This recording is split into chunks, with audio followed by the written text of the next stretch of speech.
Hi everyone, welcome to my channel study with Himanshi.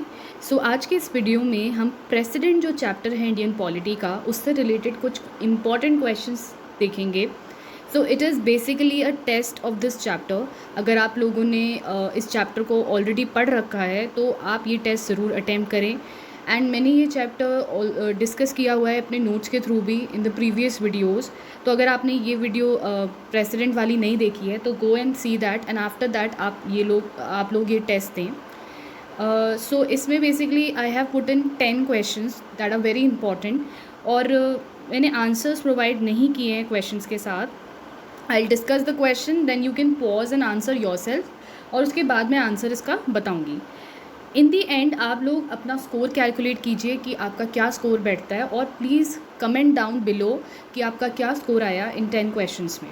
So out of 10 आपके कितने score आए, तो उससे आपको पता चलेगा कि आपका क्या प्रोग्रेस चल रहा है, आपकी जो प्रिपरेशन है वो ट्रैक पे है या नहीं है। ऑल्सो आपका एक रिविज़न भी हो जाएगा।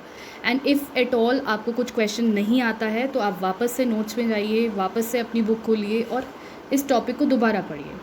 So let's begin with the question number 1. Question number 1 says that who among the following is not a part of Union Executive? Option A given है President, B Attorney General of India, C Comptroller and Auditor General of India, and D Vice President. Now इसमें क्या होगा, जो बच्चे हैं उनको confusion होगा B और सी में। मोस्टली एस्पिरेंट्स को बी और सी में कन्फ्यूजन होगा। अटॉर्नी जनरल ऑफ इंडिया और controller and auditor general of India. Vice president और प्रेसिडेंट दोनों ही यूनियन एग्जीक्यूटिव का पार्ट होते हैं, ये मोस्टली सबको पता होगा।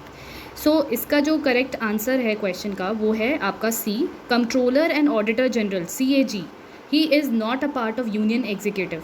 ठीक है, remember this thing, this is very important question. तो यूनियन एग्जीक्यूटिव का पार्ट कौन कौन होते हैं याद रखना है आपको। प्रेसिडेंट, वाइस प्रेसिडेंट, PM, आपका council of ministers, and the last one is your attorney general of India. They are the part of the union executive. इसके अलावा कोई भी यूनियन एग्जीक्यूटिव का पार्ट नहीं होता है। Next question is question number 2। आप साथ में अपने स्कोर कैलकुलेट करते रहिएगा, और पॉज करके before I tell the answer आप पॉज करके खुद से आंसर करिए, और then calculate your score and write down that in the comment section. Second question है, impeachment motion against the president is pass by each house of the parliament by. तो यहाँ पे पूछा है कि जो इम्पीचमेंट मोशन प्रेसिडेंट के against pass किया जाता है ईच हाउस में पार्लियामेंट के, वो किस टाइप की मेजॉरिटी से पास होता है। ऑप्शन ए है simple majority, B absolute majority, C special majority, और डी ऑप्शन है इफेक्टिव मेजॉरिटी। तो आई होप ये तो सभी को याद होगा, काफ़ी इजी है ये। तो इसका आंसर है C, special majority. Special majority के थ्रू इम्पीचमेंट मोशन जो है प्रेसिडेंट के अगेंस्ट पास किया जाता है each house of the parliament में। ठीक है, नेक्स्ट क्वेश्चन आता है question number 3। Question number 3 is under which article of the constitution president possess ordinance making power. ना आपको बहुत सारे ऐसे आर्टिकल्स हैं, देखो सारे आर्टिकल्स तो याद करने is impossible, but there are several articles जो काफ़ी इंपॉर्टेंट है, और आपको इंपॉर्टेंट आर्टिकल्स तो याद होने ही चाहिए। उनमें से एक है ऑर्डिनेंस मेकिंग पावर जो है प्रेसिडेंट की, ये भी आर्टिकल बहुत इंपॉर्टेंट है कॉन्स्टिट्यूशन का। तो इनमें से कौन सा आर्टिकल ऑर्डिनेंस मेकिंग पावर से रिलेटेड है। ऑप्शन ए है article 110, B article 120, C article 123, और डी आर्टिकल 127। तो इसका करेक्ट आंसर है C, article 123 is related to the ordinance making power of the president. Okay, very important. Also एक और चीज़ यहाँ पे डिस्कस कर लेते हैं कि जो मैक्सिमम जो मैक्सिमम ड्यूरेशन होता है एक ऑर्डिनेंस का पार्लियामेंट में, वो होता है 6 मंथ्स विदाउट गेटिंग पास। तो वो होता है 6 months 6 week। This is the maximum duration of an ordinance in the parliament without getting pass. ठीक है, ये भी याद रखना। थोड़ा फैक्चुअल है, फैक्चुअल ऐसे क्वेश्चंस UPSC में भी पूछे जा सकते हैं, और स्टेट PCS में तो ये बहुत ही इंपॉर्टेंट होते हैं। Next question is question number 4। Which of the following veto power is not available to the president of India. तो प्रेसिडेंट ऑफ इंडिया के पास बहुत सारी वीटो पावर्स होती हैं। हमने ऑलरेडी नोट्स में डिस्कस कर चुके हैं हम ये पहले। अगर आपने वो वीडियो नहीं देखी है तो प्लीज़ देखिए, आपको सब चीज़ समझ आ जाएगी। तो यहाँ पे हम डिटेल में नहीं देखेंगे, बस क्वेश्चंस देखेंगे। तो which of the following veto power is not available to the president of India. Option A है suspensive veto, B absolute veto, C pocket veto, और डी क्वालिफाइड वीटो। तो इनमें से कौन सी वीटो पावर अवेलेबल नहीं है प्रेसिडेंट को। It is answer is D, qualified veto. This veto is available to the US president but not the Indian president, remember. Next question है question number 5। Which article of the constitution is related to the pardoning power of the president. कौन सा article constitution का pardoning power से related है president की। I told you कि important articles आपको याद रखने ही होंगे। तो ये भी एक इम्पॉर्टेंट आर्टिकल है कॉन्स्टिट्यूशन का। तो ऑप्शंस हैं आपके A article 58, B article 70, C article 72 और डी आर्टिकल 78। तो ये थोड़ा कंफ्यूजिंग होगा क्योंकि इतने ज़्यादा आर्टिकल्स याद नहीं रहते हैं बच्चों को। तो यहाँ पे जो आंसर है वो है सी आर्टिकल 72।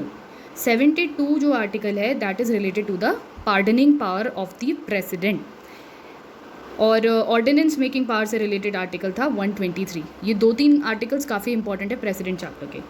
नेक्स्ट क्वेश्चन है क्वेश्चन नंबर 6। क्वेश्चन नंबर 6 कहता है the president promulgates ordinance on the advice of. Now president जो है ऑर्डिनेंस किसके एडवाइस पे प्रमलगेट करते हैं? ऑप्शंस हैं A council of minister, B prime minister, C cabinet minister और D none of the above.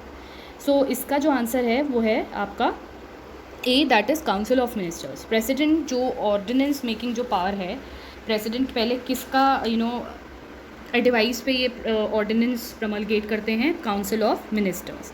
तो दो जगह यहाँ पे कन्फ्यूजन हो सकता है, कैबिनेट मिनिस्टर और काउंसिल ऑफ मिनिस्टर्स। तो यहाँ पे आंसर है आपका council of ministers.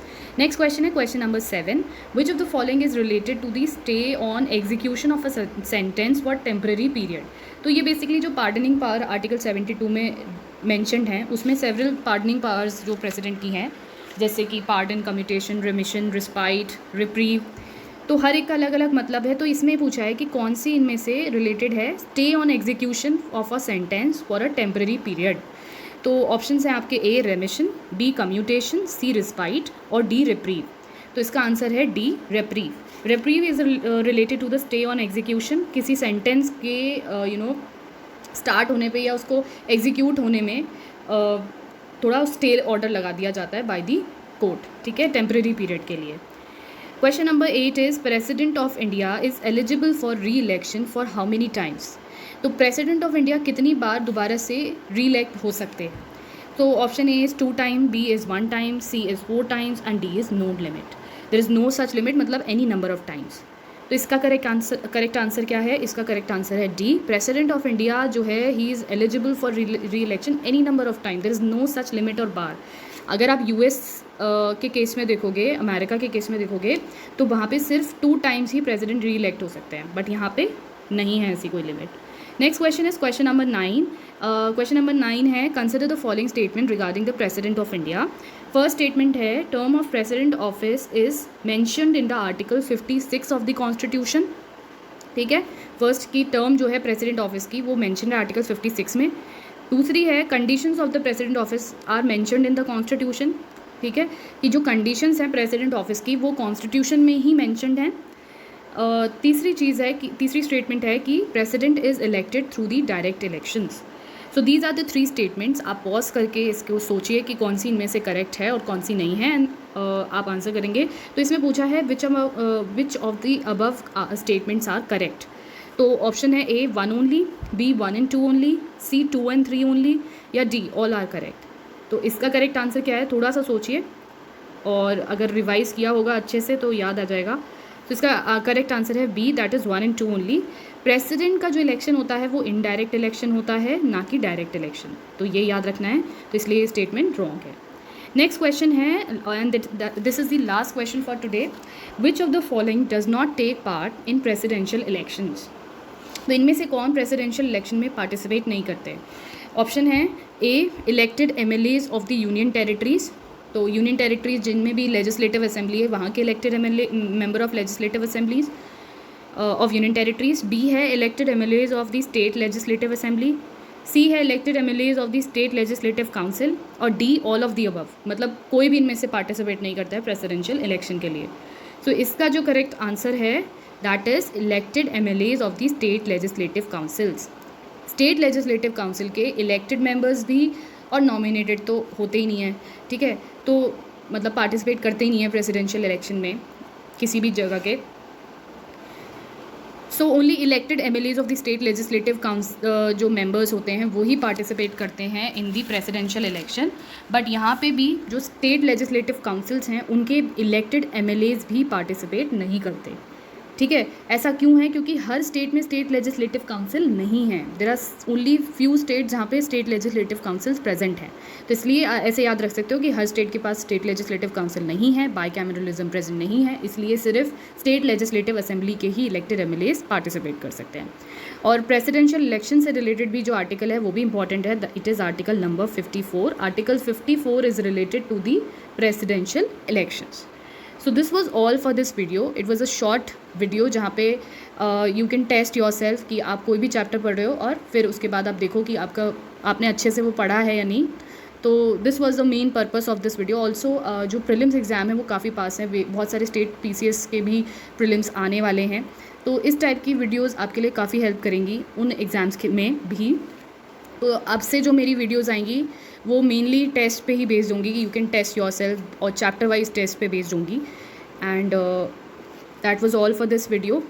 Also please don't forget to subscribe to my channel if you haven't done so, and share this video with others also if you liked it. Thank you.